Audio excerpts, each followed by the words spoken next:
Good evening. It's a report that some Metro School Board members had hoped to keep secret, but tonight it's no longer secret. That report paints a devastating picture of morale inside a district that's trusted with educating the city's 86,000 students. Our chief investigative reporter Phil Williams has this News Channel 5 Investigates exclusive.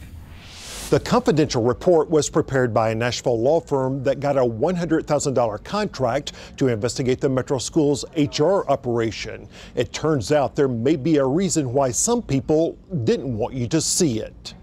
We do have a quorum. Just before last night's school board meeting, members were handed a confidential report that board chair Shawn Joseph insisted no individual board member has the authority to disseminate this report.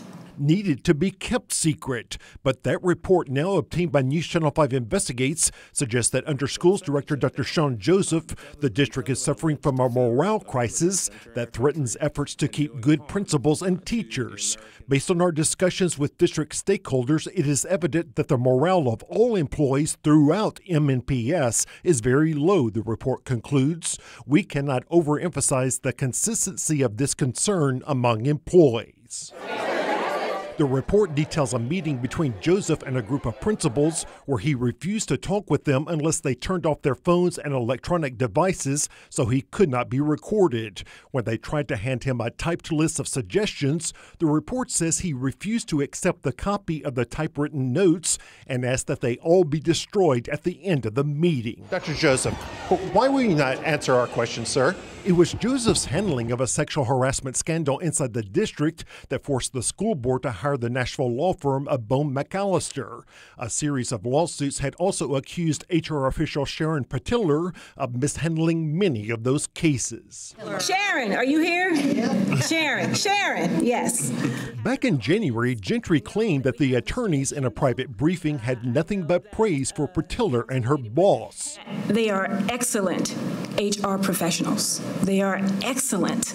In fact, the report says Patiller was viewed by other district employees as extremely divisive, dismissive, and in their belief, incompetent. It recommends that Joseph should fire her, move her, or give her new training. Our goal is to be best in class. While the HR director, Deborah Story, had tried to put a positive spin on the situation, the report describes virtually no consistency in the way sexual harassment is investigated.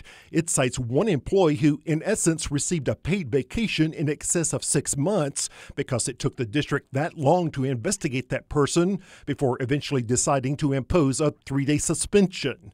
And it found a hiring process so complicated that well-qualified teacher applicants did not take jobs with MNPS. One source of fear is change, and changing culture just takes time. The HR report comes as Joseph faces questions uncovered by News Channel 5 Investigates about no-bid contracts his administration gave to companies with whom he had connections.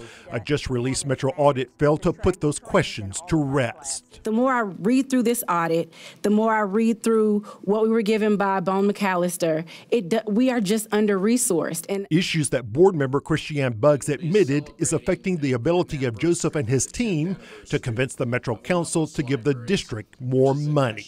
They're using these as reasons to not fund us. And at the end of the day, that's my biggest concern. The report from the law firm does not say that the lawyers thought it ought to be kept secret. Instead, it says the board wanted it kept confidential, although it does not appear that that was ever put up for a vote.